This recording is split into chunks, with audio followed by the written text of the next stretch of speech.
जय राधा माधवा कुंज बिहारी।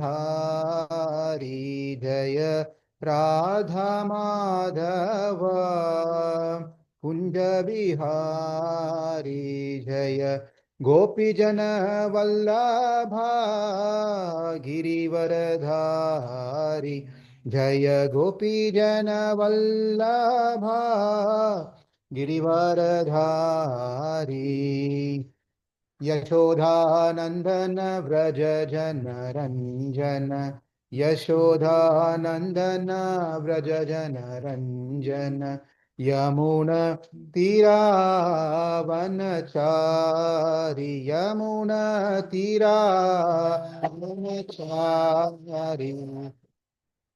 जय राधा माधवा कुंज बिहारी।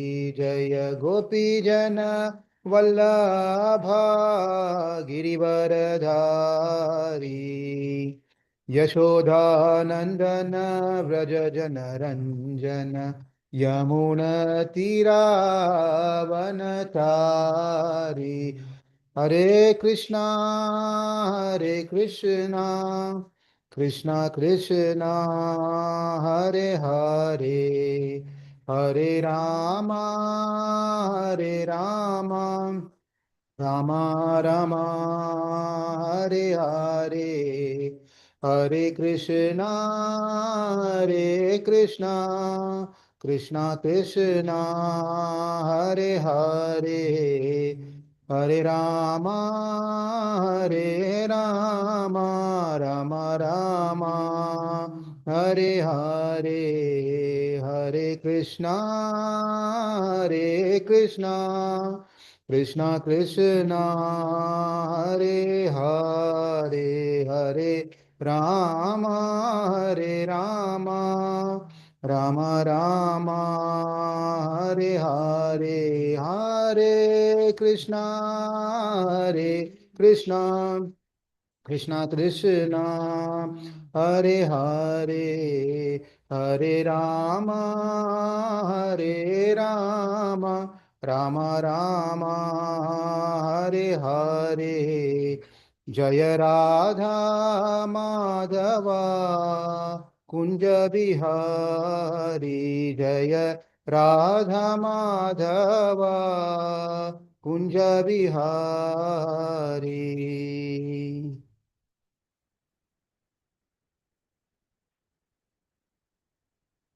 ॐ अज्ञानातिमिरान्धस्य ज्ञानाञ्जनशलाकय चक्षुरुन्मिलितं येन तस्मै श्रीगुरवे नमः। श्रीचैतन्यमनोभीष्टं स्थापितं येन भूतले स्वयं रूप कदा मह्यं ददाति स्वापदान्तिकं।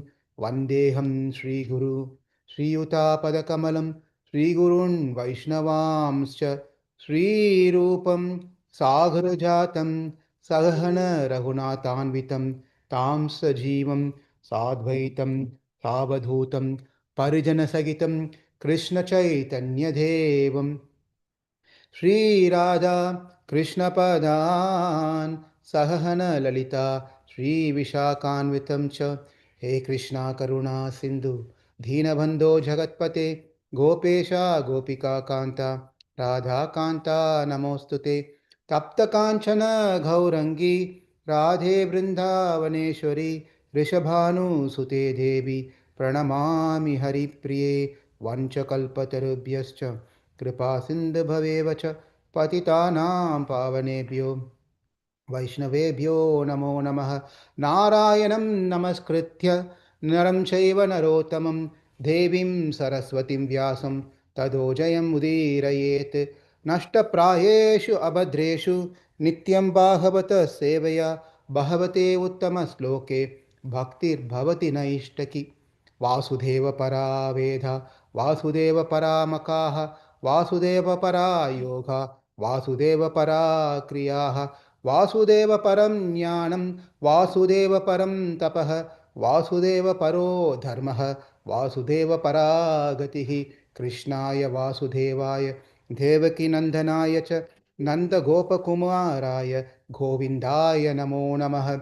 Nama Sankirtanam Yasya Sarva Papa Pranashanam Pranama Dukkha Shamanam Tam Namami Marim Param. Hare Krishna, Hare Krishna, Krishna Krishna, Hare Hare, Hare Rama, Hare Rama, Rama Rama, Hare Hare, Hare Krishna, Hare Krishna, Krishna Krishna, Hare Hare, Hare Rama, Hare Rama, Rama Rama, Hare Hare, Hare Krishna, Hare Krishna, Krishna Krishna, Hare Hare, Hare Rama, Hare Rama, Rama Rama, Hare Hare.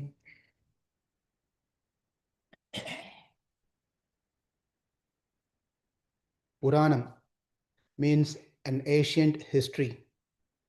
In our Indian literature, the library of literature that we have, there are two sections of histories. One is called Purana, another one is called Itihasa. Purana means Pura Nava Api Puranaha, which means it is old, but it's always fresh and new. Whenever we turn the pages of Purana, even today, even though it's happened several years and several yugas back, even now we will get some information is going to help us in our life. That's the beauty of Purana. That's why it's called Pura Nava Api Purana. Always it gives some new information to us to progress in our life. Of these Puranas, there are 18 Puranas. The Puranas, 18 Puranas are classified into three categories. Of the three categories, which is in mode of goodness, passion and ignorance, Sattva, Rajas and Tamas, the six Puranas, which stands on the Sattva-guṇa or mode of goodness, are meant for those people or those aspirants who want to develop their mode of goodness. In Bhagavad Gita, there's one particular chapter has been dedicated to speak about the three modes of material nature called Sattvam, Rajas, and Tamas. And this chapter speaks specifically of these three things. One has to try to minimize the two and increase the another one.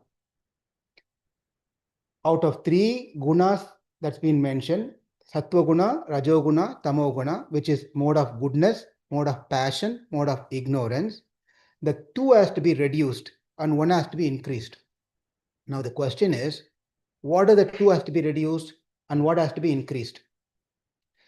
For that, we need to know a little bit about what this characteristic of these gunas are.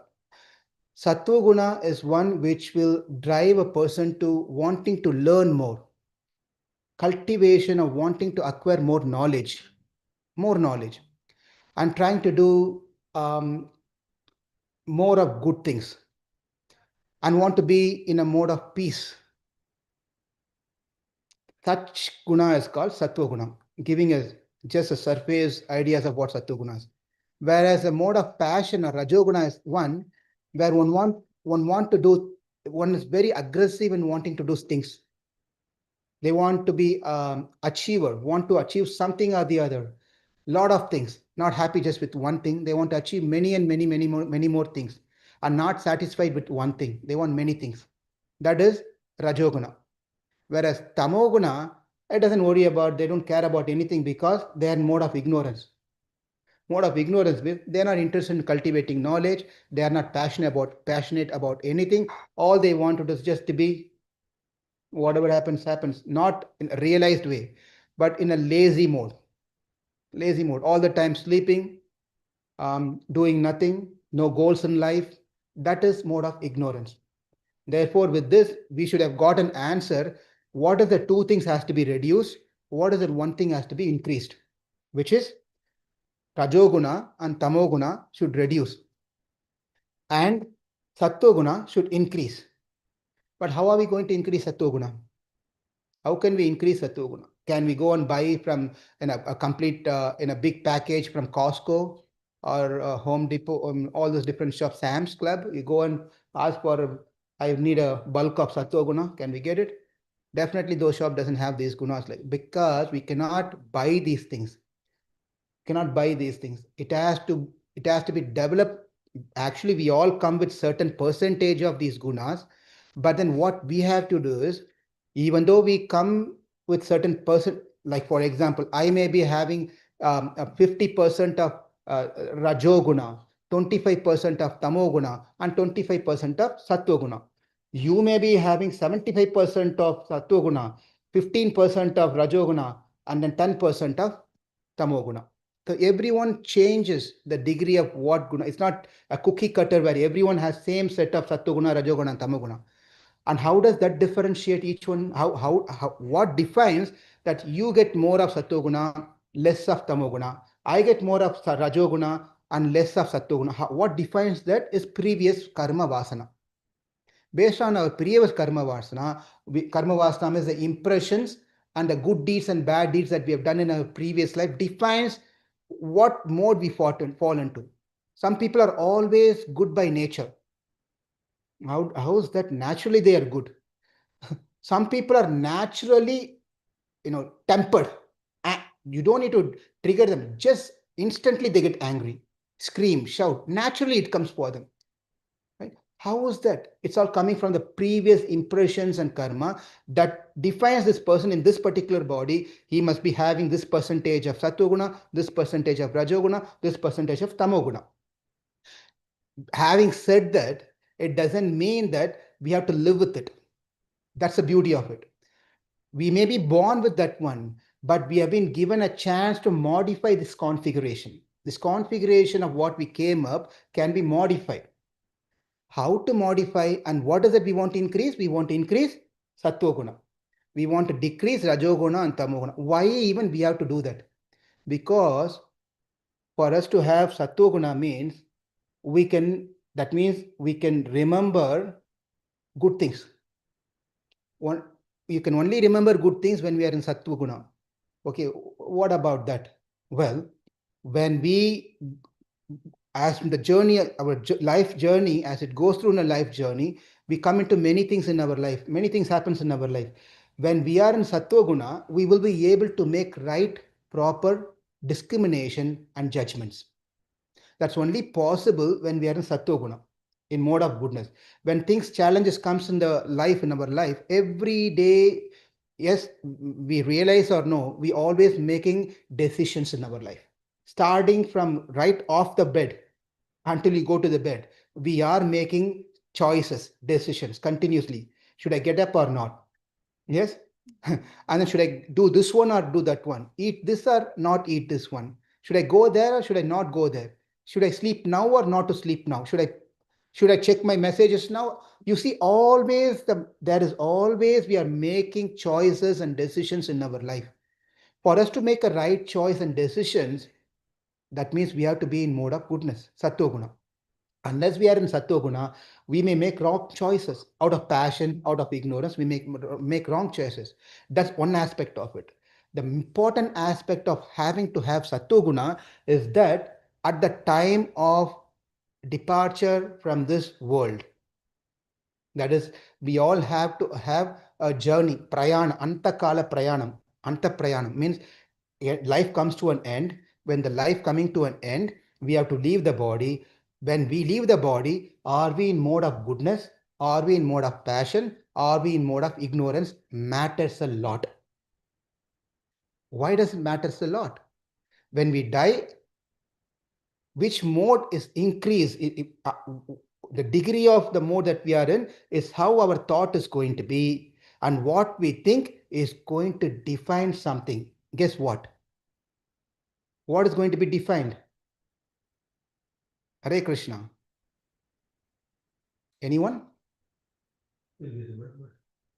Our next life. Our next life. Thank you. Our next life. So what we think at the time of death defines our next entry to the next life. That is exactly what Krishna says in Bhagavad Gita. Yam yam vapi smaran bhavam tvajatyante kalevaram. Kalevaram, tvajata means to renounce, to give away. Kalevaram is this body. When we are giving up this body, yam yam vapi smaranam. Yam yam vapi, whatever you smaranam, remember at the time of leaving the body, tam evaiti kaunteya, O Arjuna, That is exactly what they will attain in their next life. What you remember at the time of death, exactly what you attain next life. Therefore, it is important for us to somehow or the other cultivate the mode of goodness. When we cultivate the mode of goodness, our character changes, our behavior changes, our thought changes, our speech changes, our action changes in good way. When we change all this thing and we function in this way, it becomes easy for us at the time of the death to be in the mode of goodness and to remember God at the time of death. Again, we all don't know how we are going to die. That's a different topic altogether. But we do our job. We cannot just say that, come on, who knows how we are going to die? That's a different topic. We don't know many things in our life, but we are trying out. Yes? What is the guarantee we are going to graduate from school? But we are trying to get study. What is the guarantee I'm getting graduated from this particular school? I'm going to get a job. There's no guarantee, but still I study with the hope that yes, I will get. What is the guarantee the person that I'm marrying is going to be with me for the rest of my life? But we marry. You see, everything that we are doing our life, we think that with an uncertainty, but we are still trying to do in our life action. Yes or no? We are doing. Therefore, yes, we don't know how we are going to die. That does not mean that we have to stop what we have to do. We have to cultivate good qualities. That good qualities only can come by cultivating, by increasing our mode of goodness. The mode of goodness only increases by smaranam. That is how to remember. How do we remember? One can only remember if you know something. You cannot remember something which you don't know. If I am remembering you, Geeta ji, if I remember, that means I know you before. Otherwise, someone comes and said, oh, do you know Dinesh and Geeta? Can show their picture. That's what I'm going to tell. Oh, yeah, I know them very well. How do I know them? I've seen you before. You can only remember what you've seen or what you heard before. For us to remember God at the time of death, you should know who God is. You should know how He is. You know how He should be called. So you should know. That means, how will you know? You should start hearing. You should start hearing. Unless and until you start hearing about Katha, Bhagavata Katha, we will not be able to remember God at the time of death. Therefore, to emphasize this particular topic of yes, it is very important. Life is an examination. What is it? Life is a preparation, and death is an examination. Life. What we are doing throughout our life is preparing ourselves for something, or an entrance exam, or interviews, or we may say many things. We are preparing our life, but the reality is that we are preparing ourselves to the death, so that we can remember God at the time of death. If we cannot remember God of the lifetime of death, then whatever we do during we may be successful in our profession, we may be successful parent, we may be successful son, whatever positions we take into, we may be successful in everything. But then the time of death, if the final exam comes, what do you remember? Do you remember your bank? Do you remember your house? Do you remember your favorite, whatever it is, maybe? And that's exactly what you will get at the time of death. Therefore, we are going to enter into the fifth canto of Srimad Bhagavatam to understand this particular concept or a theory or a message, that how, if you don't remember God at the time of death, if you remember something else, what's going to happen. Are you all ready? Okay. So, yesterday we saw Dhruva Charitram. Dhruva's father was Uttanapada. Uttanapada's father was Swayambhuva Manu. Swayambhuva Manu father was Brahma. You remember this? Now, we are going to take to another side of it. Brahma's son is Swayambhuva Manu. Swayambhuva Manu's son was Uttanapada. Swayambhuva Manu also had another son. I mentioned this one, Priyavrata. His name is Priyavrata. Priyavrata had another son whose name was Agnidra. Agnidra had another son, Nabi, a great son, Nabi. Nabi had a son, Rishabhadeva. Rishabhadeva had many sons. of all his sons, there was one son, the eldest son, his name was Bharata. Bharata. So Bharata's father was Rishabhadev. Rishabhadev's father was Nabi. Nabi's father was Agnidhara. Agnidhara's father was Priyavarta. Priyavarta's father was Uttanapada. Uttana's father was Swayambhuvamanu. Swayambhuvamanu's father was Brahma. How many of you remember your great grandfather's name? Difficult. We don't remember. The maximum we could say is 3 generations up. That's all. Now, this Bhagavatam in the 5th canto, it starts from the 7th chapter. The starting itself, very nice introduction has been given about Bharata. The sloka says, Bharatastu Mahabhagavata. The starting introduction itself is said who Bharata was. Mahabhagavata is not ordinary. Bhagavata means devotee. Bhagavan means God. Bhagavata means devotee. Is not an ordinary devotee. Bharatastu Mahabhagavata as a great devotee.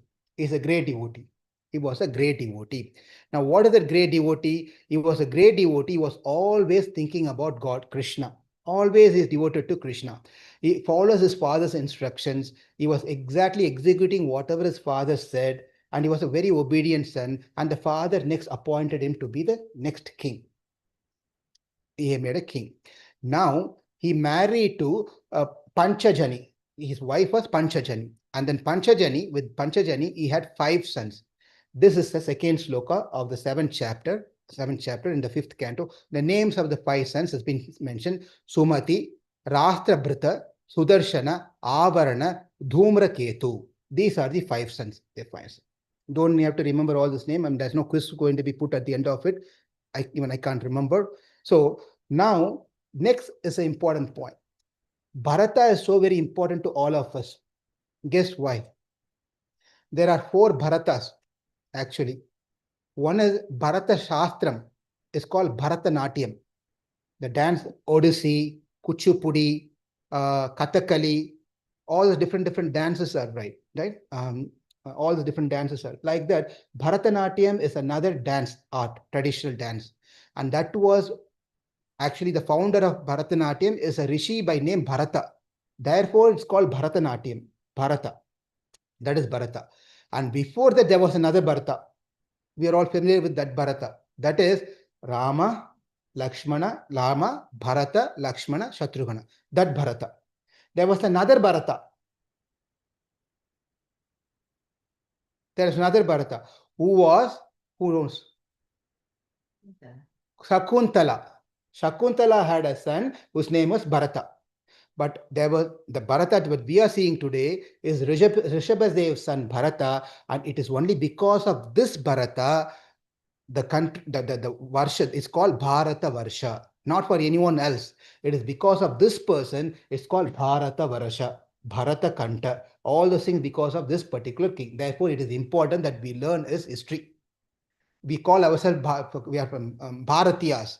Well, do you know why this name has come? Can you tell the story about Bharata? If you don't know, then we are not Bharatiyas. Now, that being said, this king was so very perfect. He was so perfect. He was very learned and very experienced king.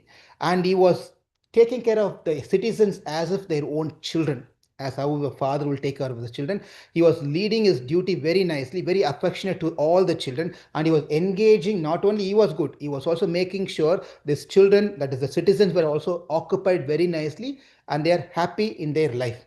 Not like anyone else. You come into the position, you fill your bank account and pockets and don't worry about the citizens. The kings of those days were not like that. Bharata was not at all like that. He was thinking about always what is that I can do best for my citizen. Therefore, Bharata was not only that, he was a great devotee. He was a devotee. Samprachasrastu nana yogeshu vichachanaha kriyeshu apurvam yat tat kriya palam dharmakyam pare brahmani yajna purushe sarvadevata linganam mantranam matranam artha niyama katava sakshat kartari paradevatanam bhagavati vasudeva eva. He was saying that he was worshipping to the Supreme Personality of Godhead, and he was also respecting all the devatas, and he understood all the devatas that he was worshipping are all part and parcel of Mahavishnu, Narayana. Therefore, in that way, he was thinking that whomever worship, finally it all goes to Narayanam. Akashat patitam toyam yata gachanti sagaraha sarvadeva namaskaram keshavam pratigachati. The way that he was thinking is, we may worship anyone and everyone, but ultimately how the rain water falls and reaches to the ocean. Likewise, any devatas you worship, ultimately it all the worship goes to Keshava pratigachati. It goes to Keshava. In that mood, he was worshipping Narayana every time. Yevam karma vishuddha sattvasyantra hridayaksha sarira brahmani bhagavati vasudeve mahapurusha. He was worshipping the Lord in a way that we should all learn how he was worshipping. We all perform puja to God, right? When we do puja, how we are supposed to do puja, we have to learn from Bharat Maharaj. When he was doing puja, he was not doing mechanically. He was just not coming there, put a flower there, keep some things there. It's not like that. He was feeling that the God is present there, and he knows that I'm offering this to the lotus feet of the Lord, and he's going to accept. I'm offering the plate of food, a bhoga, in front of him. He's going to eat that. Therefore, I have to carefully, with all respect, do whatever I'm doing. He's not just keeping in front of someone to get a rubber stamp or saying that, okay, it's been offered now. Archana has been done now. He was putting his art into every single thing that he is doing, not doing anything mechanically. Because the God is a person. He is watching us. He's sitting there. He's standing there. He's accepting all that we offer with love. Patram pushpam phalam toyam yome bhakti prayachati. Bhakti, what he's looking for is not just, God is not a beggar where he doesn't have anything else that he's expecting something from us. But in spite of he has everything, he's accepting what we are giving just because he's giving us an opportunity to show the love to him. For example, a son is coming, who's just a 5-year-old or 6-year-old or is fifth grader. Father is coming. The son is want to give a gift to the father on his birthday. But where is he going to get money from? He doesn't even have a job. He is a fifth grader. Where is he going to get the money from? Who's going to give the money to get a gift for the father? Where does he take the money from? From the father. From the father. Or mother gives, hey, take it. Right? Father or mother has to give the money to the son, so the son can get a gift to the father, and the father is telling, did you work for it? When the son is coming and giving a gift card and some gift, son is telling, did you make the money? Is it my money? Any father does this, ask this question? No one happily takes the gift. Likewise, everything belongs to God. All we are doing is take it from God, give it back to God. And the father loves it. My son, he remembers me, he is giving back to me. That is exactly what we are doing to God. Otherwise, what is that we can give to God? God has everything. He has everything. In this mode, Bharat Maharaj was serving the Lord with great thinking that this kingdom, my family, my children, my name, my fame is all yours, my Lord. Is yours. I'm just offering everything to you. In that mood, he was performing his duty very nicely. And at one point of time, everyone has to retire in their life. He led the kingdom for hundreds and thousands of time. By the way, this question you may think, you've been telling from yesterday Dhruva Maharaj was ruling for 36,000 years. Now you are telling Bharat Maharaj ruled for hundreds and thousands of years. I don't see anyone 2026. I'm hearing every people die in 2 digits. No one crosses 3 digit. Most of them are living only for 2 digits maximum. What are you talking? Thousands of years, 36,000 years. What is it? Yes, because in different yugas, the lifespan was different. In this Kali Yuga, lifespan is maximum 100. In the previous yugas, people lived for 1,000 years. In that before year, people are living for 10,000 years. Before that, people are living for 10,000s of years. The lifespan were longer. When I say that they lived for 10,000 years, they were not on bedridden. Do not imagine they were bedridden, they are having a ventilator and they're lying down like this for 10,000 years. It's not like they were active. They were active. They were actively working. That's how in those ages are. As ages progresses, the lifespan reduces. Lifespan reduces.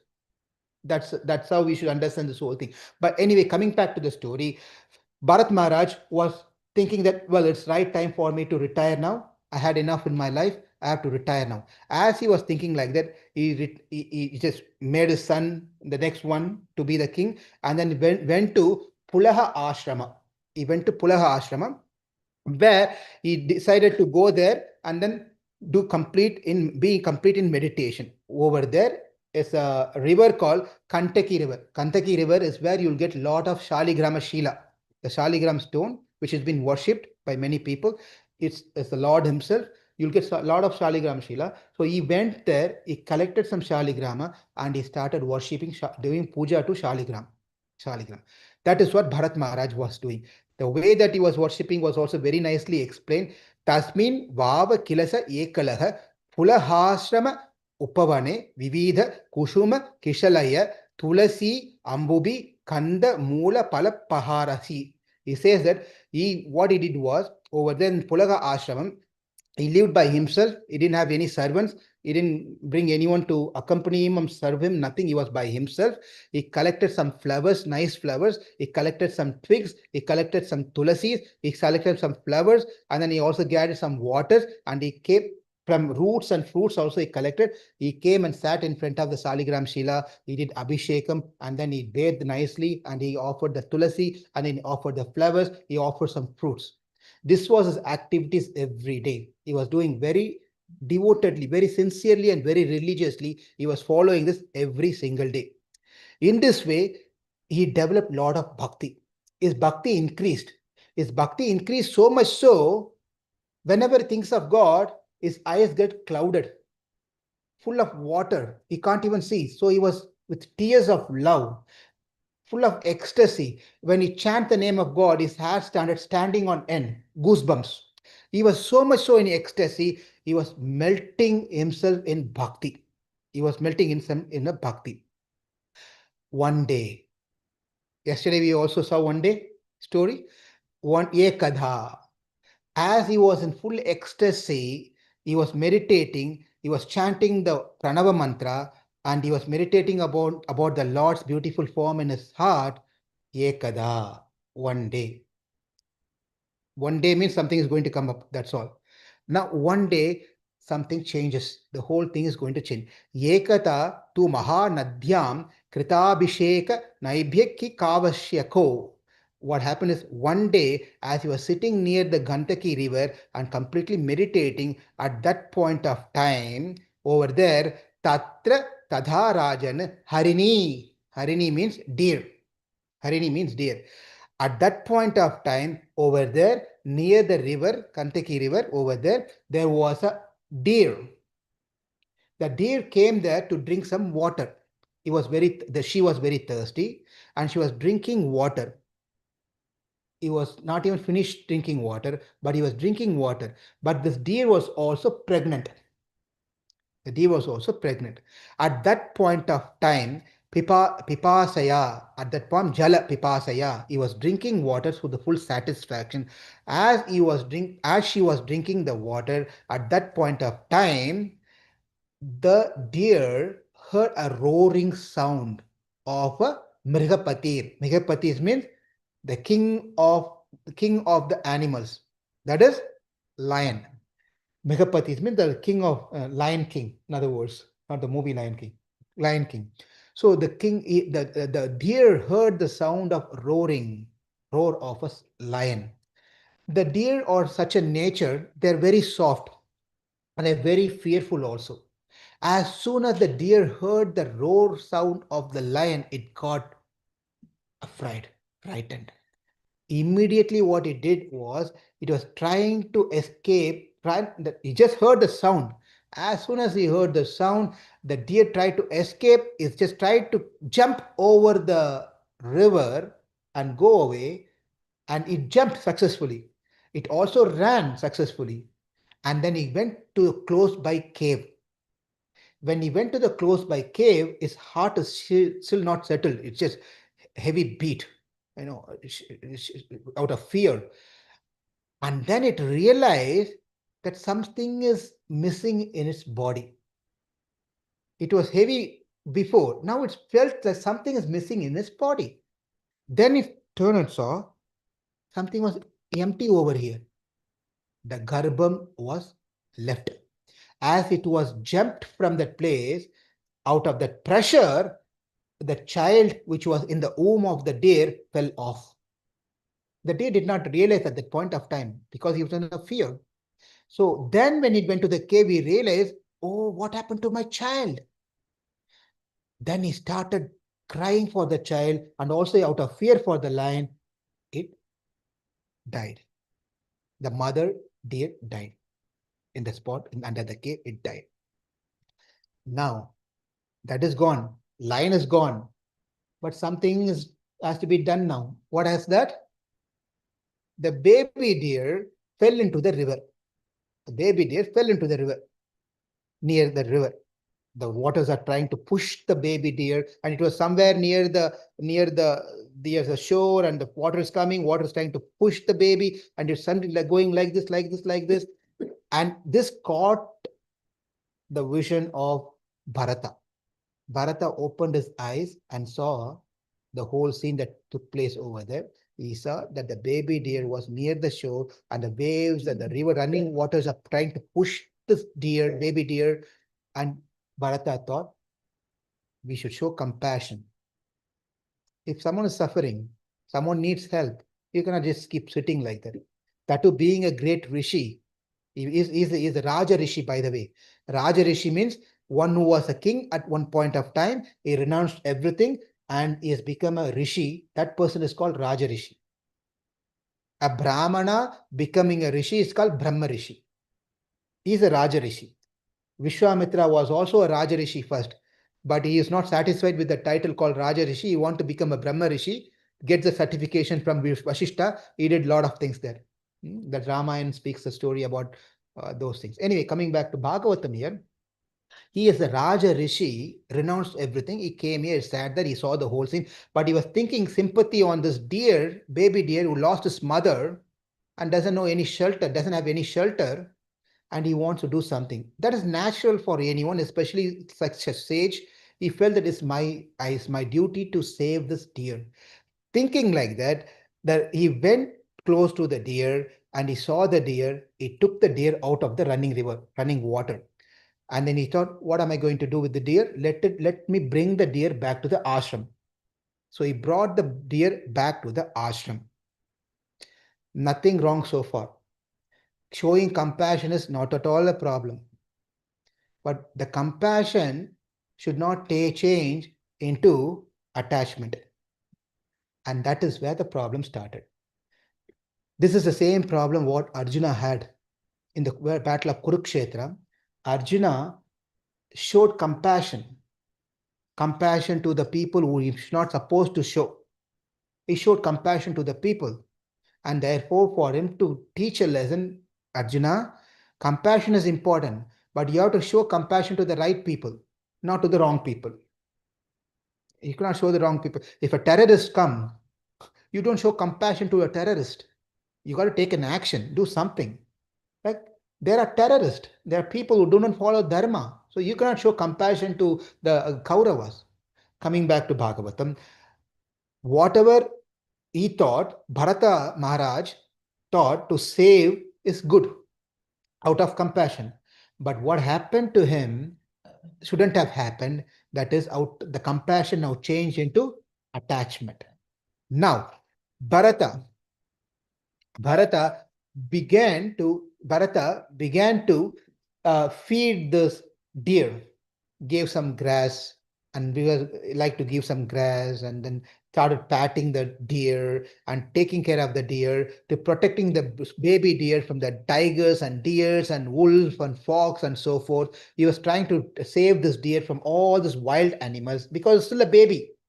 Baby has to be protected. Therefore, he's trying to close and keep in the closed doors so that the wild animal does not see and smell and come and eat this deer. Just protecting the deer. And the deer doesn't know how to even scratch its back. Therefore, he was trying to do like this, like this, like this. And the Bharata said, shh, shh, don't worry, I'll try to scratch and take care of you. He was trying to show so much love. He started kissing this deer, hugging the deer, taking care of the deer, so much so Kila sarva iva udavasan.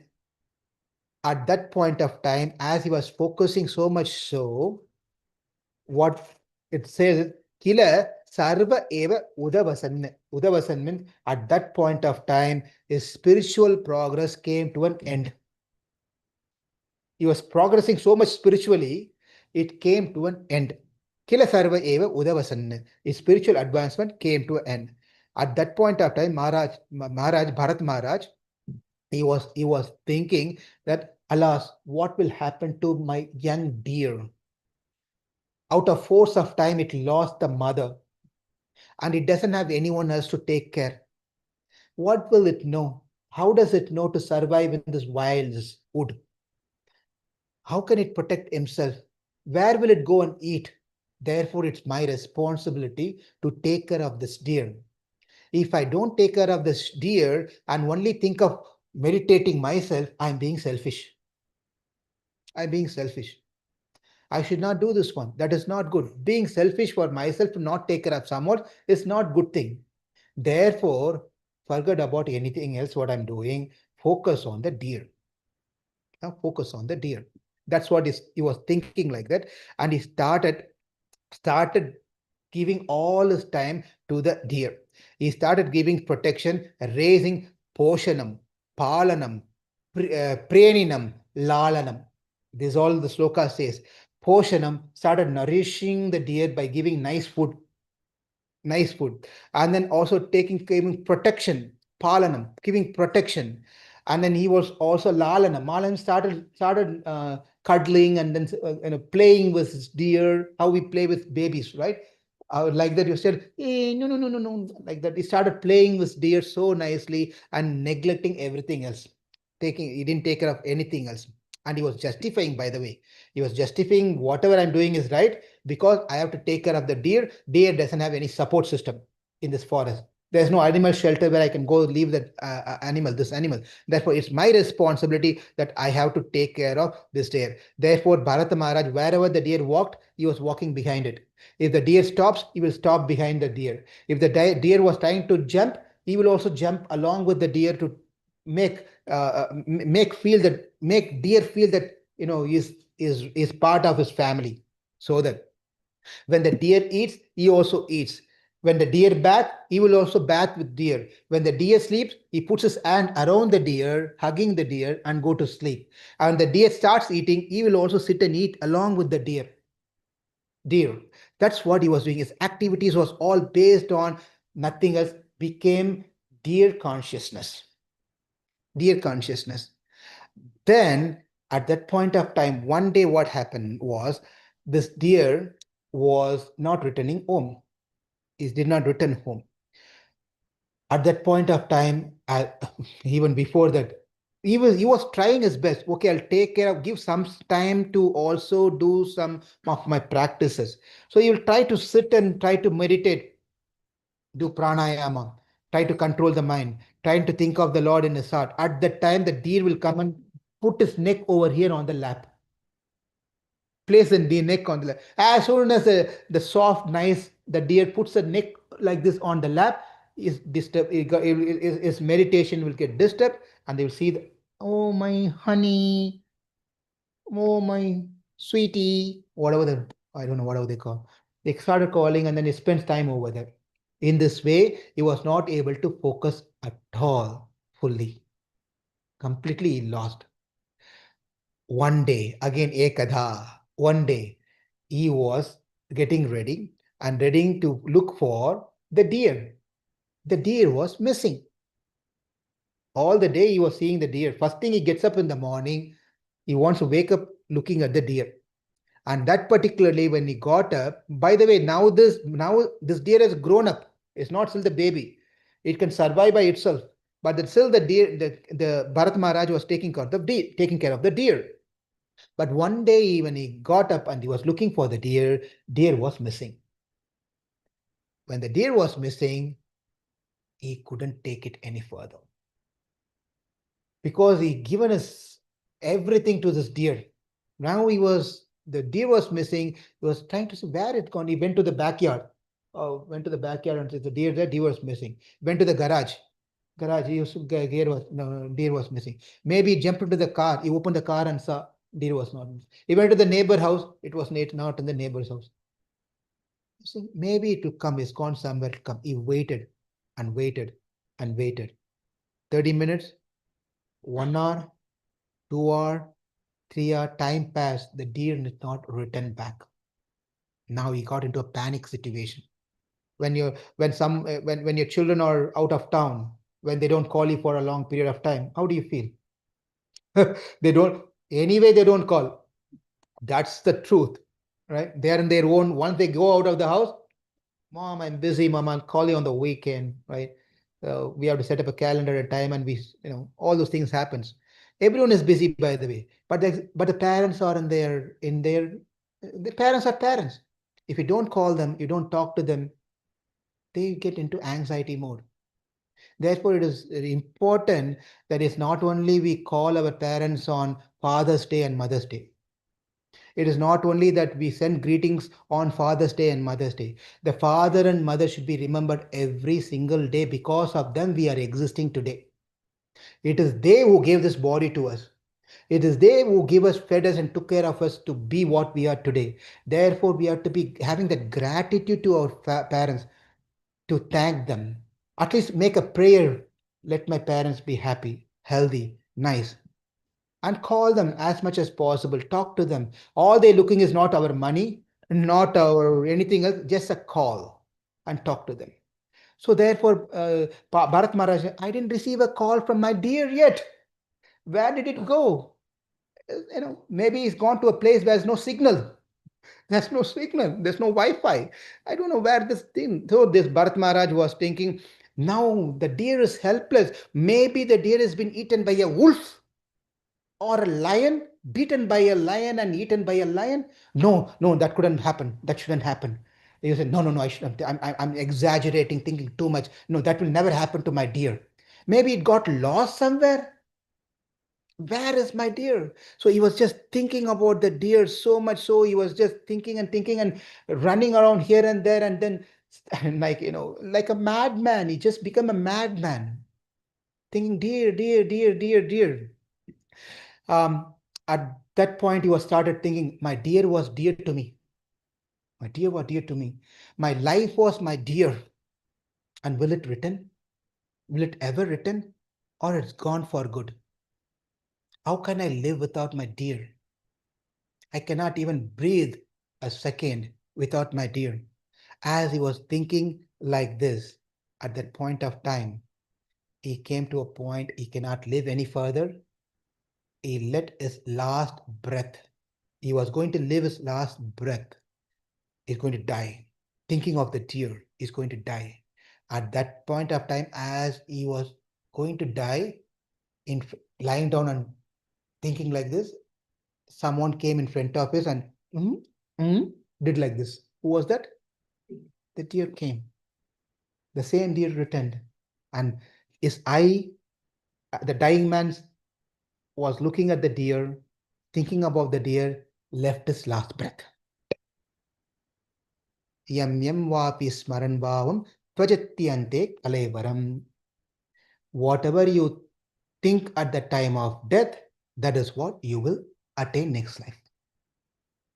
Now, what's the next life? Deer. Next life was he was born as a deer. So he was born as a deer. Now, even though he was born as a deer, this is a beauty. Even though he was born as a deer, but he was not an ordinary deer. He was not he was a Raja Rishi. He was a great sage. He was almost there. He was pretty much there to go to Vaikunta. Almost there. Just see, you get ready, you book your ticket and everything, you make plans and everything is ready, and your arrangement where you're going to go for wherever that place is, for your vacation, everything is made ready. Preparations all done. Get ready, you're going there. Just when you go there, right over there, the flight left. How do you feel? And that's the last flight of the day, by the way. And you got to enroll by tomorrow to get that full package. If not, you lose it next year. You did everything, worked hard, saved money, did everything. Finally, you go there, the train left, the bus left, or the flight left. You lost it. Bharat Maharaj was almost there to the gate, right to the gate, where he just have to enter into the gate to go to Vaikunta. That's all he has to do. Right near the gate, life changed. Things changed. The deer came into the picture, changed everything. Therefore, because of the devotion that he did, sincerely was a devotee in his previous life, God, these are exceptions. God blessed him to remember his previous life. Even though he was born as a deer, he was able to remember his previous life, just the previous life, not all other lives, because we have gone through several lives. This is not the first life we have taken now. We have gone through several lifetimes. We cannot remember all the life. We can't even remember this lifetime for the best, right? What to think about the previous life, right? Therefore, but God blessed him to remember the previous life. Aho kashtam brashto aham atmavatam anupatata yad vimukta samasta sangasya vivita punyarniya. He says that, aho kashtam, oh my God, what a pathetic thing I have gone through in my life. I was almost there to get to Vaikunta, but because of a small mistake that I did, showed my attach out of not stopping with compassion, the compassion changed to attachment, I fall into the situation. What a custom, what a misery that I have to go through now with this body as a deer. He realized and he repented so much so. As he was repenting, repenting so much. Manana Sankirtana Aradhana Anusmarana. Anusravana Manana Sankirtana Aradhana Anusmarana. As he was thinking, what all I have done, Vasudeva Tat Anusmarana. In my previous life, I was so much thinking about Vasudev, Narayana. I was worshipping him so much. I was doing Sankirtana. I was doing Aradhana. I was always chanting his name. I was doing a Shaligrama worship. What happened? Why did I get into this program? How did I get attached to this one? Aho kashtam. Aho kashtam. I left my beautiful wife, wonderful children, so much wealth that I had, wonderful palace. I left everything. Leaving those things is not easy, right? We don't even leave our pillow. Some people doesn't even give up their pillow because they won't get sleep if they don't go to their own bed and sleep on that dirty pillow. Sorry, whatever the pillow. they have to sleep on the same pillow. That's when they will get sleep. They travel, they will carry that pillow. I'm not making this up. I know someone who did this. In India, I know someone. They always carry this pillow with them wherever they go. Otherwise, they will not get sleep. You can't even give up the pillow. You can't even give up your pen, watch, cell phone, or your favorite, whatever it is, eating plate. You cannot give up these things. This Bharat Maharaj has given up the kingdom. You should know what kingdom means. And it's not just small kingdom. He's not a king of a village. He was an emperor. Emperor means he's a king of all the kings. Emperor. Such a person gave up everything. Just like that. Like a dust on the street. Just gave up everything. The deer is thinking all this thing. What have I done? What I have done? Why did I get into this one? I gave up my son, my beautiful wife, wonderful children. Children are, by the way, obedient children. Wife is very chaste wife. Giving up the wife who doesn't listen is different topic. Very happy you can come out of the house. And children are non-obedient. Oh, very good. I'll become a sannyasi. But his life was not like that. He had everything to the best, but he gave up the best thing to get the better thing. Gave up the better thing to get the best thing.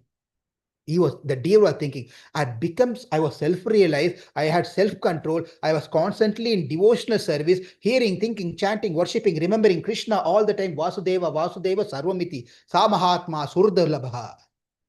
He came to that position of, it is very rare to come to a position of being a devotee of Vasudeva because Durlabham.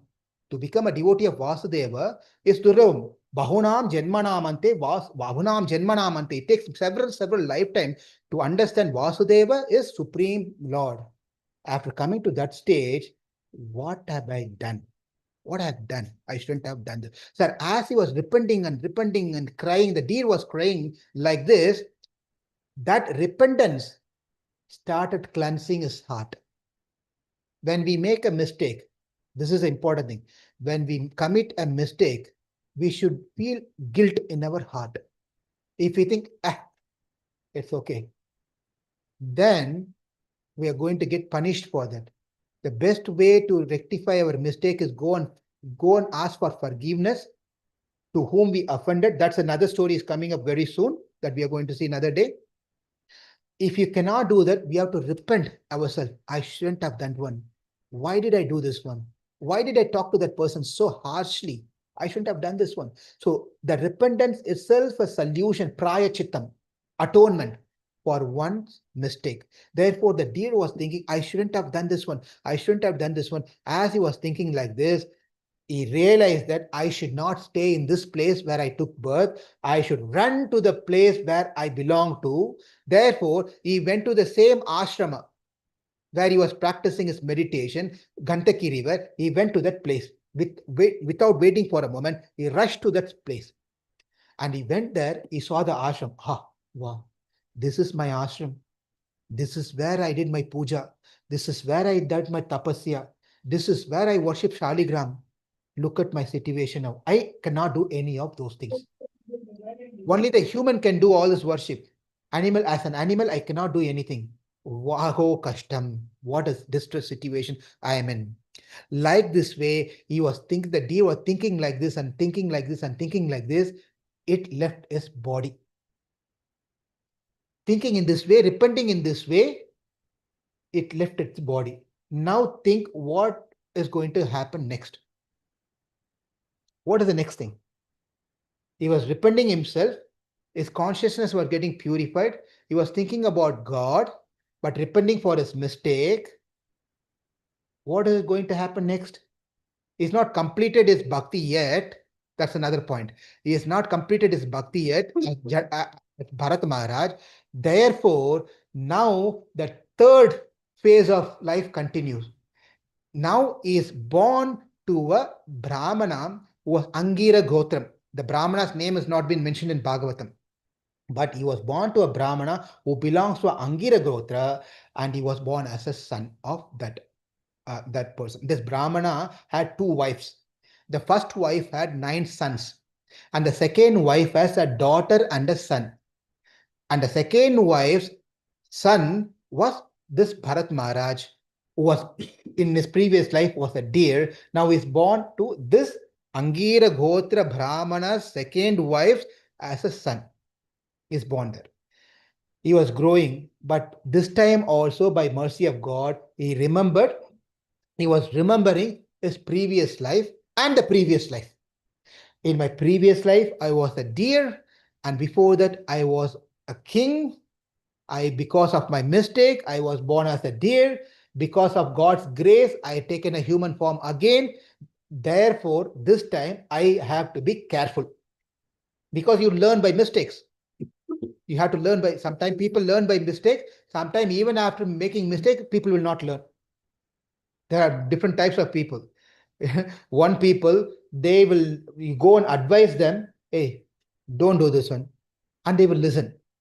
When you say some good advice, they will immediately listen. There's a second category of people.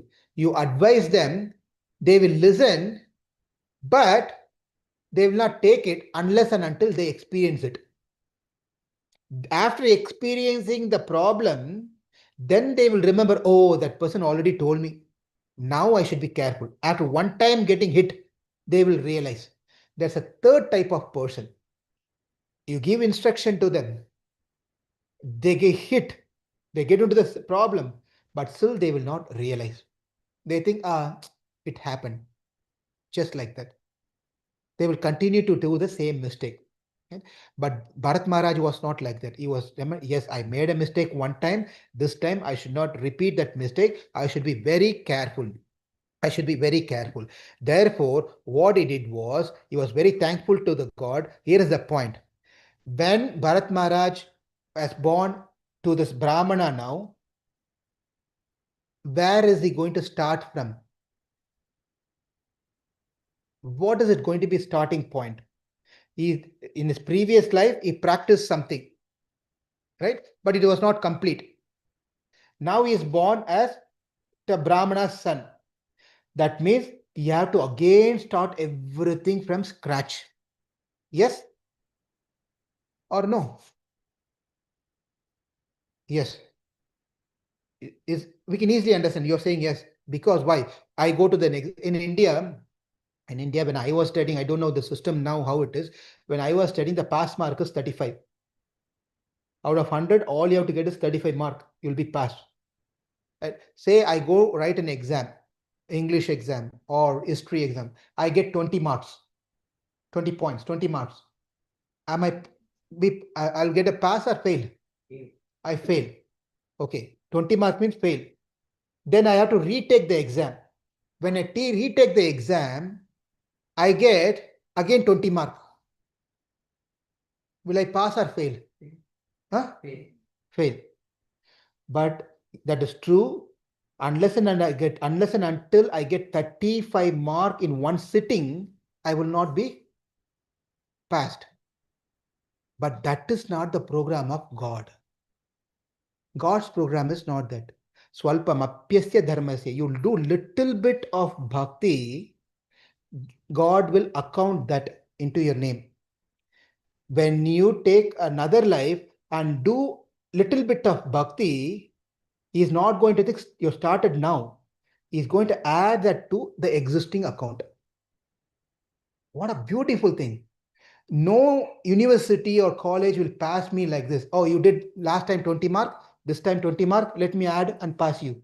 No one is going to do that. But God does that. What a wonderful thing. When we perform bhakti, whatever we can, and we cannot fully complete it in our next lifetime, we will start from where we left. That's the beauty of it. We will start from where we left. Therefore, when Bharat Maharaj, who was a deer, took birth as a Brahmana son, he started from where he left. He doesn't need to go through ABCD again. He knows whatever he did. Therefore, it was easy for him to remember God this time, to bring concentration towards God. He doesn't need to again practice pranayama. Oh, it's not. He was not doing any of this. He knows everything. This time he was easily able to continue from where he left. Where he left. That is the beauty of bhakti. That is why we say, do some bhakti at least. Little bit you do. It's going to add on to you for your, if not this lifetime, next lifetime. It's going to add things. Therefore, do something in your life. Therefore, he was remembering God, Krishna, in his heart all the time. His father was very much attached to this boy. Interestingly enough, this boy also got the same name, Bharata. He got the same name, Bharata. The father was so attached to this boy, and boy now was 7 years old. According to the tradition, if you are Brahmana, 7 years, you have to do a ritual, samskara, called Upanayanam, means the sacred thread ceremony. That has to be done. So father thought, let me do Upanayanam, sacred thread ceremony, so he can start learning Vedas. You can only recite and learn Vedas after you've gone through the sacred thread ceremony, not before that. And nowadays we see that everyone teaching Gayatri mantra to everyone. Everyone is chanting Vedic mantras. You cannot do that one. That is not the tradition. That's not the way it is. You have to properly go through this procedure of Upanayana. And once you finish Upanayana, that boy is now eligible to learn Vedas. Vedas. So therefore, father thought, now he is 7 years old. It's the right time for him to do the Upanayana. He did the Upanayana. Now he started teaching the Veda part of it according to their Gotra, whatever it is. He started teaching to this boy. So the teaching means the father will say something, the son should repeat twice. That's how the repetition is. That's how they learn the slokas, by the way. If anyone is wanting to know how to memorize slokas, the repetition is the best way to, the traditional way is to repetition.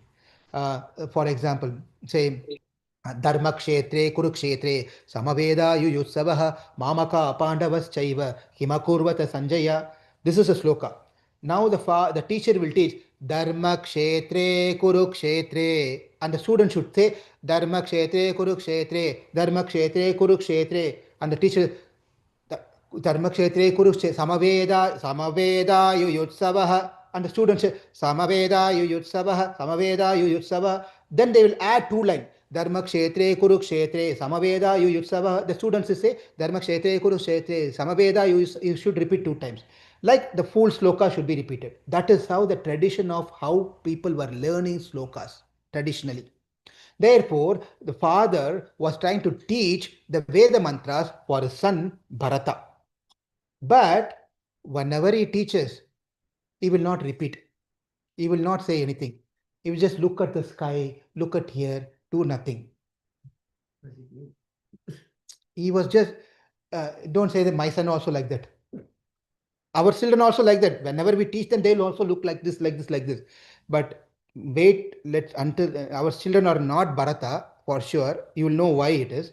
Now, Bharata was not at all following what his father was saying. Well, you have to do Sandhya Vandana, means you have to do some mantras during 3 times a day. You have to do the Sandhya Kala time. You have to do something. Achamanam, you are saying Keshavaya Namaha, Narayana Namaha, Madhavaya Namaha, Govindaya Namaha, Vishnu, Madhusuna, Trivikrama, Vamana, Sita, Rishikesha, Padmanabhai, Damodaraya. He was not chant that also. Well, he must be thinking that's his favorite god, Krishna's name. Why is not chanting? He is not chanting through his mouth. When his father says, internally he is chanting. He doesn't want to show to the world that he is a normal child.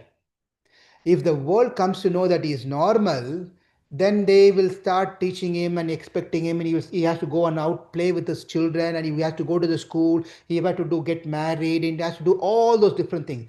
Therefore, he projected himself that he is a dull guy, dumb, is nothing, is like a useless child. Therefore, the father will tell, go wash your hand and come eat, but he will not wash his hand, he will come and eat. He will say, after you eat, go and wash your hand and feet. He will not do that one. He will just wipe off like this. He will do everything against but the father was so affectionate to his son, thinking one day or other will you change. I want to teach you. But the son was not at all following any of these things. Because his idea is, if I learn these things, then I will become scholar.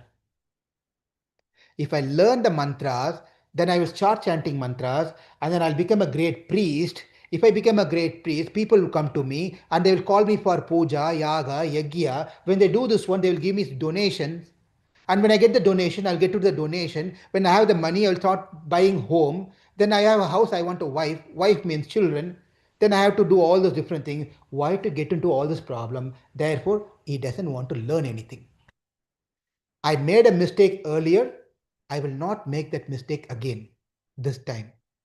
Therefore, he was not doing anything. He behaved totally different than whatever his father said. The father's several attempts to teach his son was a failure. What a failure. But then father was so much in love. Finally, the father also left his body. He died. He died. Seeing her husband dead, his wife, that second wife, remember? This father had he had 2 wives. The first wife had 9 sons. The second wife has 1 daughter and 1 son. And this son, Bharata, was the son of the second wife. This wife also died in separation of her husband. But this son, Bharata, came under the custody and care of the first wife, mother, the other mother. The other mother, who had 9 sons, treated him differently. He said, well, you go and make money, you go out and make money and come, do something or the other, get something. So he was keeping like a labor, a slave. But Bharata did not even speak a word. Until now, he didn't speak a word. He was just quiet. He has not opened his mouth. Therefore, all his brothers thought he's a useless guy. Then they all named him as, he is not a Bharata, he is useless. guy, therefore is a dumb guy, therefore let him call as Jada Bharata. They gave him a prefix to the name Bharata. Jada means useless, dull, dumb, whatever you can think, ignorant, whatever you can. Therefore, they gave him a title, Jada Bharata, a useless, and they started treating him like that also, like a slave. They didn't give they sent him into you're not fit for anything, you're not a Brahmana, you don't need to chant the Vedic mantras, because they thought he is dumb guy. They learned very well the karma kanda part. Karma kanda means how to chant mantras, how to do pujas, how to do all those different things. That's karma kanda. But those 9 children, boys, never learned Upanishad. Upanishad is the ultimate thing that everyone should learn to understand who God is, what is my role is, how to attain God, what is spiritual world. All those things are in the Upanishad bhaga, not on the karma bhaga. But these 9 children only learned the karma bhaga. They don't know the Upanishad. They don't the value what Bharata was. Therefore, they ill-treated him. They sent him to the fields to take care of the field, so that the animals does not come and eat the grains and all those things. They put him into the fields to take care of the grass, take care of the grains and vegetation and so forth. So he was just not saying anything. And they gave him the food that is useless food, broken, rotten, the food that should be thrown away. Those sort of the food has been given to Bharata by the brothers. And he was not complaining. He was just happily taking whatever comes, he eats. But by body wise, he was steady, he was strong, he was pretty fit. He was very strong person, very fit. But he was staying in that field, taking care of, protecting the field from the animals and the birds and all those different things. One day in that area, there was a dacoits, the group of thieves, dacoits. They lived there. The chief of a dacoit wanted to have a son. He was desperate to have a son. Therefore, he thought, I need to do a Kali Puja, Bhadra Kali. Kali, everyone knows Kali, right? Ma Kali. The Kali Puja. By doing Kali Puja, he thought he can get a son. The chief of the dacoits, he thought he have to do. To please Ma Kali, he has to do one puja. For that puja, he has to do a human sacrifice. Human sacrifice. So he had someone already, he found someone, but somehow or the other, that man is missing now. He somehow escaped or whatever happened. He was a perfect man, but then he is ran away. He somehow is missing now. Therefore, the chief of the dacoit said to his servants, go find that man and bring him here. He told you have to go and find that man and bring him here. We have to do the Kali Puja now. All the servants out of fear, they ran, trying to look either and thither, all the different places, trying to find. Somehow they came to this village. In the village, they came to the field and they couldn't find that particular man. They saw this man is sitting here. Yeah. This is a young boy. This boy was sitting there. He was perfectly according to the requirement of the Bali. Bali means to sacrifice. Everything was perfect in his body. They went and checked on him. He was just sitting there, just like that. They came and saw it. They checked this. 1 year is here, another year is here. They pulled his hand and saw 1, 2, 3, 4, 5, 6, 7, 8, 9, 10. 10 fingers are there. They counted the toes. 10 toes are there. Is there any defects? Because you cannot offer which is defective. It is defective, you cannot offer to God. Therefore, they want to make sure he is perfectly right. Everything, the limbs and everything is perfectly. They ask him to open your tongue like a dental doctor. You go here, doctor, everything is there. All 32 teeth, everything is there. Perfect. They tied him, bound him in a rope and took him to the place. As they took him, he was very quiet. He didn't say, hey, stop.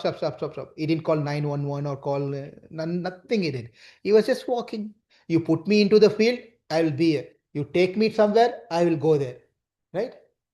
He did not react to the situation at all. So he walked behind them like an animal. They were treating him. He walked behind them.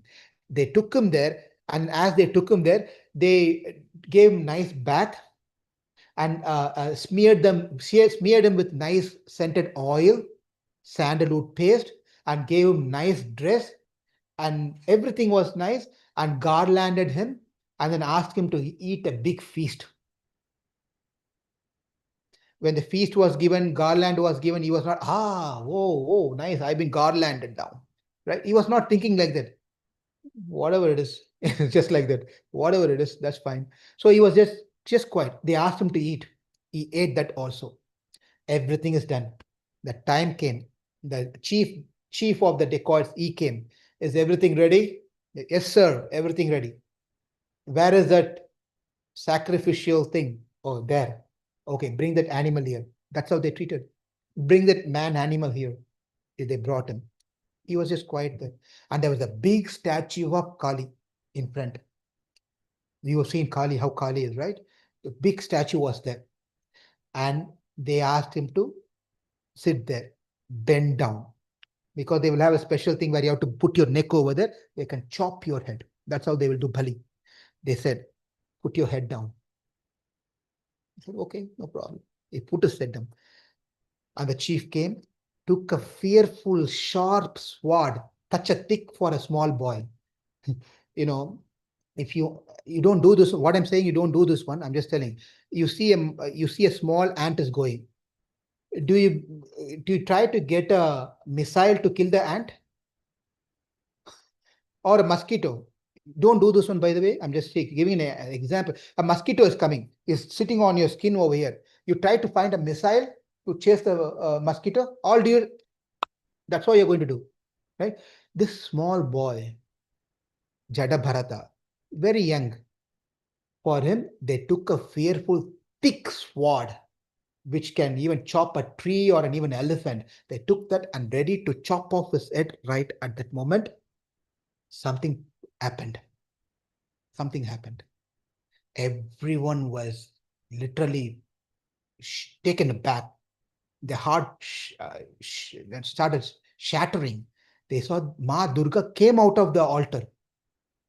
She came and immediately cut off the hands of that person who was trying to cut and started chasing off everyone and killing all these people, the dacoits. Everyone was saying, wow, they just started running all different direction because it is said that evam, here's a beautiful thing. It says, evam eva kalo mahat abhicharati kramaha. If anyone offends and try to harm good people, a devotee, it cannot be tolerated. Cannot be tolerated by anyone, the gods. Therefore, he is a great devotee of Lord Vishnu. You cannot do this one. You're trying to you're trying to kill him. I cannot tolerate this one. Therefore, Ma Kali comes and saves this boy, and the boy gets up and he walks away. He says pranam and he walks away. Now we are entering into the 10th chapter of this 5th canto. He just walks away. Now interesting things comes. There was a king by name called Raghugana. King Raghugana was getting ready and he was going to go and meet a sage, Kapila Muni. He was always, King Raghugana was always curious to know what is this Atma. People keep talking about soul. We are not this body. We are Atma. Body dies. Atma doesn't die. Body keeps changing. Atma doesn't changes. Body is what called designated as male, female, black, white, green, yellow, Indian, Pakistani, Rajasthani, whatever Stanis are. Atma doesn't have any of these stans are. Right? Body has gender, Atma doesn't have gender. So you keep hearing these things, but you want to learn more about what is this Atma? What is this Prakriti? What is this world? So he thought maybe I should go to Kapila Muni and learn this thing. So Raghugana was a nice king. He was interested in learning spiritual topic. Therefore, he made an arrangement. So he got into the palanquin. You know what palanquin is, right? Palanquin is where people carry the king and queens and princes on their shoulder. Those days they don't. Either they go by chariot or they carry the king. A nice setup, whatever is where king can sit and go, right? Palanquin. So the arrangements were made and they were all ready, set, go. King entered into the palanquin. They're going to carry. At the time when they're trying to carry, at the time one person was missing. He took a sick day, holiday. He got a sick day. Appointed person took a sick day. He couldn't come that day. What to do now?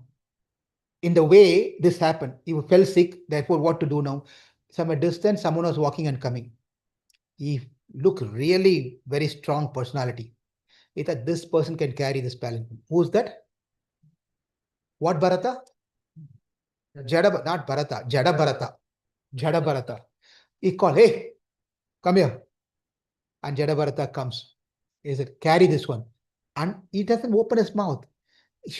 Whatever you say, he just quietly does that one. Sometimes it's better to be that one. You open your mouth and speak, get into problem.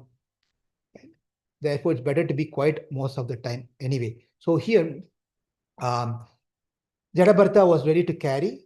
The journey started. Raghuguna was sitting inside and the palanquin was being carried. They were going into a distance. As they were going into the distance, into the path, the ride was not smooth. The king's ride was not smooth. It was a rough ride. He told, hey, what's happening here? Carry it properly. He says that, why are you carrying like this? Carry it properly. It's just disturbing for me.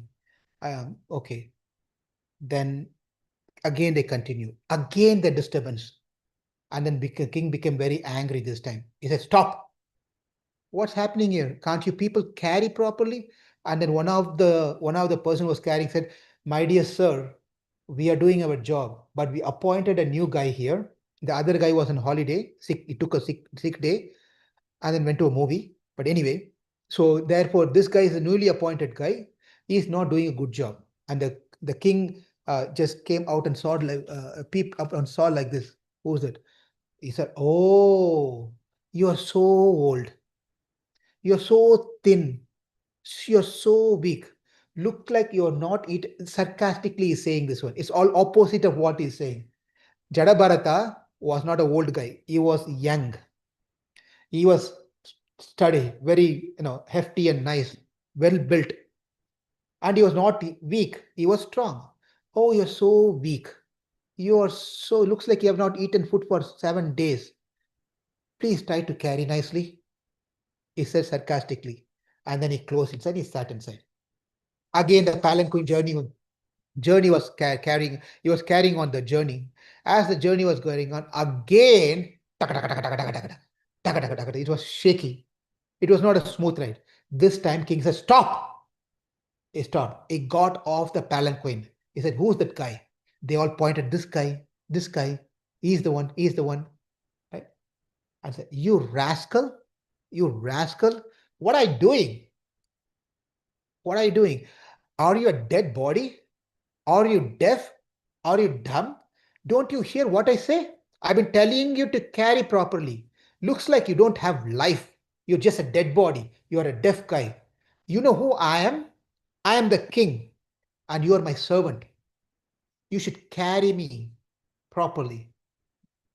As he was talking like this, for the very first time, Jada Bharata opened his mouth to speak. Okay. Tvayoditam vyaktam avipralabdham Bhartugu same syad yadi veera bharaha Gantur yadi syad adhigamamya adva pivate rasho na vidham pravadaha. He said, my dear Lord, whatever you said, perfectly correct. That's how he said. If anyone is saying something to you, scolding you, best thing is to get out of it. You say, whatever you say is correct. And they will not have anything to say further. They will quietly go and you can quietly come. But if you try to react to the situation and say something, it's going to agitate the other person. There's going to be a fight between two people and that's it, gone. The best way is to, you just say, yes, sir. Whatever you're saying is correct. There ends. There ends. Because they will not get anything to talk about it, right? Therefore, best thing is to do this one. Therefore, the way that conversation started from Jada Bharata is, he's saying, my dear king, oh hero, whatever you have spoken is very true. Whatever you said is very, very true. Yes, this body is strong. Yes, I very strong. You said sarcastically, but I understand what you're trying to say here. But whatever you said is that what I am. But you also said you are master, I am servant. But there is one thing you should know. I am not the cause of whatever has happened. I did not carry your palanquin. That's what he said. I did not carry your palanquin. He said, what? You didn't carry? Then who carried the palanquin? He said, it's not me. It is my body that carried. It is my body that carried. I did not carry. What do you mean? See, the earth carried my foot. The foot is the foot, above the foot is my waist. Above the waist is my shoulder. On my shoulder, the rods are there. On top of the rod, the palanquin is there. On that you are sitting. Therefore, I did not carry. The king got confused. What do you mean you didn't carry? See, what carried is my body. I am not this body. He said this one. What carried is only my body. I am not this body. I am Atma. When the king heard this one and immediately understood this person is not an ordinary person. He seemed to be an ordinary person, but he's not an ordinary person. He should be a Mahatma. He should be a great person. Therefore, immediately king fell at his feet. He said, who are you? Who are you? Where are you coming from? What are you doing here? Where are you going? I want you all to repeat this question. What did he ask? Who are you? Where are you coming from? What are you doing here? For where are you going? This is the question King Raghugana asked. You know the response that Jada Bharata gave is, King, the question that you asked is the same answer applicable for you and me. That's the answer. That's all he said. Whatever I'm going to say is same to you also. Wherever I came from, that is where you came from. Whatever I'm doing here, that is what you're also doing. Wherever I'm heading to, that is where you're heading to. And the king did not understand a bit. He said, what do you mean by that? Well, I came from a mother's womb. What about you? Where did you come from? Mother's womb. What are you doing here? I'm draining my karmas. What are you doing here? Draining my karma. Where are you heading? I'm heading to the next destination of according to my karma to go back to God. What are you doing here? You also have to work towards going back, return back to Godhead.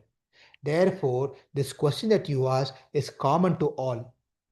Everyone is going through the same thing. Then King Raghugana said, teach me more. You please tell me more. I want to learn more from all these things. Your words, for me, I'm not afraid of the thunderbolt of Indra. I'm not afraid of the Trishul of Lord Shiva. I'm not afraid of Yama, but I am afraid of offending a devotee. This is sloka number, I can't remember what sloka, sloka number 17, where he says, Naham Vishanke Suraraja Vajran Na Trayaksha Sulan Na Yamasya Dandhat Nagne Arka Samanila Vito Pastrak Chanke Brisham Brahma Kulavamanat. He says that I am not afraid of the thunderbolt of Indra, I am not afraid of Trishul of Shiva, I am not afraid of Yama, but I am afraid of offending a devotee. Therefore, please forgive me for whatever I spoke to you. You please teach me. You are my guru. I don't need to go that far. Now you are my guru. You please teach me what is the right thing. At that point of time, Jada Bharata started speaking about what is Atma, what is Atma, what is Sharira, what is this material world, what are our relatives, what are our friends, whom should trust, whom should not trust. He went on and on and on and on, a long conversation. This is all for you to go and read by yourself. Because there are three solid chapters of instructions that Jada Bharata gives to King Raghugana. King Raghuna. Raghuguna, finally, he says this, my dear sir, I'm completely satisfied with your response. Answers, now I understood. Now I will focus on my Atma. I do not get caught with this body. She's okay? Okay. Yeah. So thank you for teaching me. He fell at a pit and he went to his kingdom. And Bharat Maharaj, he went back to his meditation, and at the same very life he attained and went back to Godhead. Again, 3 chapters will take another at least one hour at least to go through whatever the discussion take place. Whenever you all have time, you can read. But here is what I'm going to end with. End is Palastuti. Palastuti means those who heard the story of Jada Bharata Upakyanam, this Jada Bharata story, what are they going to get in return? If you heard the story attentively, with complete faith, with no enmity or envy in your heart, what is the Palastuti? What is that you get? Ye idam bhagavata sabhajita avadhat guna karmano rajrishir bharatasya anucharitam swasti ayanam ayushyam dhanyam yashash swarga apavargam. Swarga apavargam. He says this, one who heard the story of Jada Bharata submissively, with attentively, what they get is they get long lifespan, opulence, increased opulence, extended life. One will become famous. One will attain the promotion of even going to heaven if they like to, or they can be promoted to Vaikunta if they like to.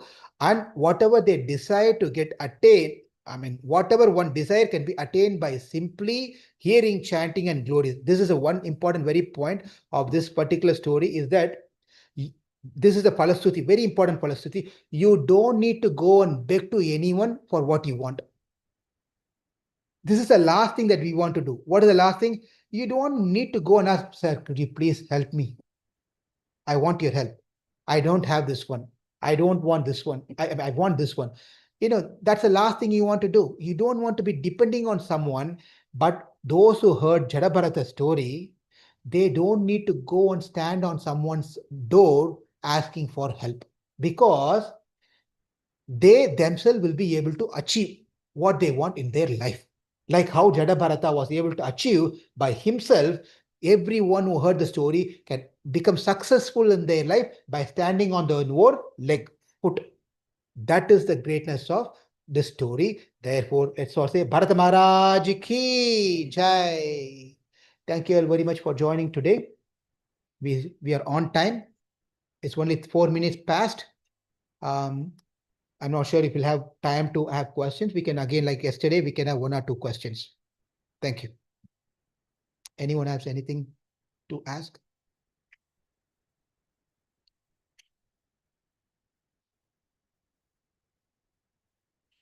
Online? Anyone can ask questions. There are 4 questions there, which was asked from Jada Bharata. Ask to Jada First Bharata. was, who are you? I think you didn't touch that. Yeah, you are Atma. I'm also Atma. Thank you. The question that I did not answer is, who are you? He didn't say, I am Bharata, none of those things. He said, I am Atma. You are also Atma. It's only the covering that makes us all different, look different. But inside, we are all the same as Atma. And also a lot of details is given about Atma. What is Atma? What is the nature of Atma? All those details are there in these chapters. How great is Atma, by the way? All those things are mentioned. Yes. Anyone else? Just a simple question, Prabhu. Hare Krishna. Hare Krishna. Can we say life still exists on Dhruva Nakshatra based on yesterday's story? I didn't catch what you said. We talked about Dhruva went to Nakshatra, there is star Nakshatra. He ruled that for 36,000 years. So can we say life still exists on Dhruva Nakshatra? Life exists everywhere.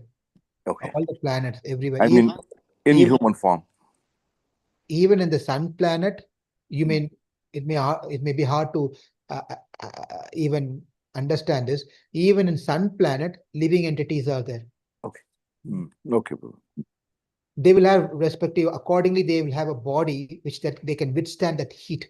Like how aquatics can withstand within the water, like that there are bodies will be given to entities which can live in the sun planet. Like therefore, yes, to answer your question, yes, Okay. life boost. Okay. Thank you. Thank you.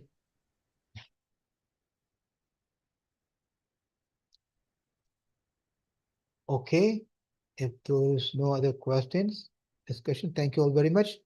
Let's join us back tomorrow at 6 p.m.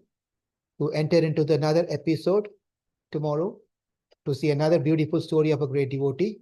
We'll see what tomorrow then. Thank you. Hare Krishna. Hare Thank you, Krishna, Prabhu. Prabhu. Hare Krishna. Thank you, Prabhuji. Thank you, Prabhuji. Hare Krishna. Hare Krishna, Prabhuji. Hare Hare Krishna, Krishna. Prabhu. Hare Hare Krishna. Krishna. Hare Krishna, Prabhu. Thanks Thank for you. all the little Krishna, ones. Appa. Thank you.